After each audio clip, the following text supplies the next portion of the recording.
జియో ఓ రకంగా అంబానీకి అతిపెద్ద లైఫ్ ఇచ్చింది అదే. మనందరినీ సెల్ ఫోన్ల వైపుకి, స్మార్ట్ ఫోన్ల వైపుకి తీసుకెళ్ళింది అదే. ఆ డేటా ఆ చీఫ్గా రాకపోయి ఉంటే మనందరం సెల్ ఫోన్ల వైపుకి, స్మార్ట్ ఫోన్ల వైపుకి వెళ్ళేవాళ్ళం కాదు. అది దాని ద్వారా అది చేశాక ఇప్పుడు బిఎస్ఎన్ అంటే దేశమంతా 80 కోట్ల మంది ఇప్పుడు సెల్ ఫోన్లు వాడుతున్నారు. 1,70,00,000 సెల్ ఫోన్ వాడుతున్నారు. అంటే ఒకళ్ళు ఇద్దరు వాడుతుంది ఇట్లా లెక్కలు వేసుకుంటే రిజిస్టర్డ్ 85 కోట్లో 89 కోట్లో ఉన్నారు మన దేశంలో.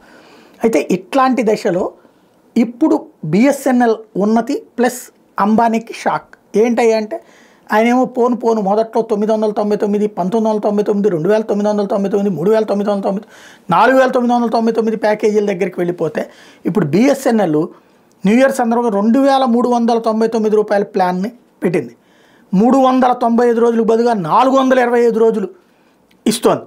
790 GB డేటాకు బదులుగా 850 GB డేటా ఇస్తోంది.